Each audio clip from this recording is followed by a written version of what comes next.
नमस्कार green friend Odisha YouTube channel तथा Facebook page रु स्वागत करुच्ची मु प्रवीर मल्लिक।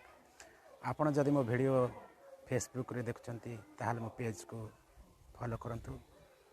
जदि आपण मान मो वीडियो यूट्यूब रे देखुचंती ताहाल मो चैनल को सब्सक्राइब करंतु, लाइक करंतु, शेयर करंतु। ताहाले चलंतु देखिबा आज एक नुआ वीडियो रे कोन कोन रहिची देखंतु। आज आपण मान पई रखिची छात उपरे छोट पट केमती चेरी गछ होईची से विषय किछि कहिबी आपण मान को देखेबी। देखंतु एई जे छोट छोट पत्र देखा सबुज पत्र एटा होची चेरी गछ। चेरी साधारणतः मिठा युक्त बा स्वास्थ्य फल। चेरी बसंत ऋतु रे प्राय अधिका हुए। प्राय बसंत ऋतु रे चेरी भी बेसी हुए जेहेतु यहाँ 12 मासी चेरी। यहाँ प्रत्येक सीजन रे रोचे वर्ष रे 3 थर चेरी आसूचे ये गछरे।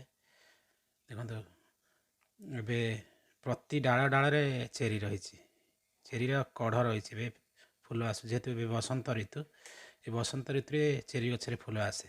देखो ये गोलापी रंगर फूल देखा जाउची मझे यहाँ हूँ चेरी फूल।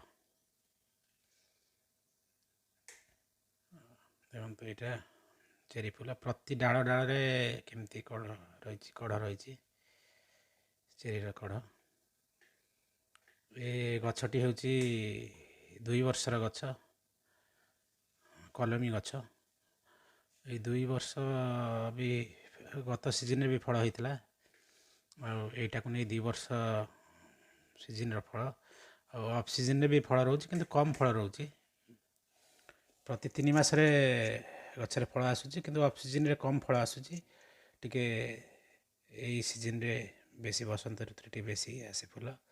गछ देखो प्लास्टिक टप रे माटी पूरा झरझर सुखिला माटी। गछरे मु बेसी पानी दिएनी आवश्यक मुताबक पानी दिए सब समय। गछरे जितक दरकार हो सेतिक पानी रहिबो किंतु बेसी पानी देले गछरे पत्र आसीबो किंतु जे कौन सी गछ बेसी पानी देले गछरे पत्र हबो गछ हबो किंतु फल फूल आसीबनी। देखंतु ए प्रति डाल डाल केमती चेरी कढ़ रही सब आग सप्ताह रे बा 8-10 दिन पर चेरी गछरे फल आसीज सेटा भी आपण आग वीडियो रे मु आपण मानक देखेबी। एटा देखंतु चेरी गछ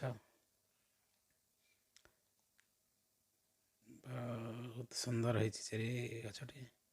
प्रति डाल डाल फूल देखंतु प्रति डाल रे ए बसंत ऋतु रे चेरी गछरे बेसी फूल आसे फल भी बेसी रुहे। चेरी साधारणतः 15-20 दिन भीतर चेरी मासक भीतर 15 दिन भीतर चेरी फलटा बाहरी आसो किंतु मास भीतर चेरी पाचिଯିବ। चेरी पाचिबा बहुत कम समय लगे मासक भीतर फूल फुटी फल है चेरी पाचिଯିବ। एमती ऑफ सीजन रे मोर रही जे बेसी दिन नब कि न अल्प दिन भीतर चेरी पाची जाए।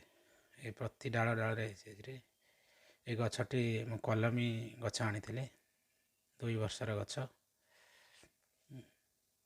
देखो एबे गछ टी पत्र झड़ा देछि वर्षा दिन रे बहुत गछटी पूरा संपूर्ण पूरा सबुजरे पत्र रे परिपूर्ण थिला। एबे जेहेतु सबु गछ बे शीतर प्रभाव रे पत्र झड़ा दे बसंत ऋतु रे नुआ नुआ फूल देछि कढ़ भी आसुछि। ये गछटा भी सही रकम बढ़ी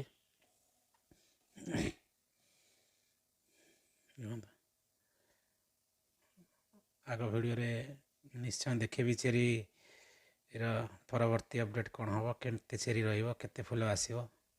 देखो प्रति डाल डाल केमती चेरी रही फूल। चेरी साधारणतः गोटे मिठा युक्त स्वास्थ्य फल।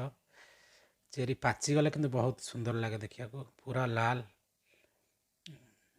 बड़ साइज फल भी रुए। साधारणतः गाँव रे जो बरकोली हुए बा छोट छोट जामुकोली टाइप रो साइज हुए ଅତ୍ୟଧିକ ବଡ଼ ନୁହେଁ ଅବଶ୍ୟ। ସେ ବରକୋଳି ସାଇଜ୍ରେ ହୁଏ, କିନ୍ତୁ ପାଚିଗଲେ ପ୍ରଚୁର ଲାଲ ଆଉ ମିଠା ବି ବହୁତ ମିଠା। ଏଇ ଦେଖନ୍ତୁ ପ୍ରତି ଡାଳରେ କଢ଼ ଆସିଛି କେମିତି। ଆଉ ଅଳ୍ପ ଦିନ ଭିତରେ ନିହାତି ଏ ଗଛରେ ଫୁଲ ଫୁଟି ଫଳ କଷି ରହିବ। ଆଉ ପରବର୍ତ୍ତୀ ଅପଡ଼େଟ୍ରେ ମୁଁ ନିଶ୍ଚୟ ଆପଣମାନଙ୍କୁ ଦେଖେଇବି ଚେରିର ପରବର୍ତ୍ତୀ ପର୍ଯ୍ୟାୟ କ'ଣ ଆସିବ, କେତେ ଫଳ ରହିବ। ଦେଖନ୍ତୁ ଏଇଠି ଫୁଲ ରହିଛି, ଏଠି ବି ଗୋଟେ ଫୁଲ ରହିଛି, ଗୋଲାପୀ ରଙ୍ଗର ଚେରି ଫୁଲ ରହିଛି ଏଠି। ଦେଖନ୍ତୁ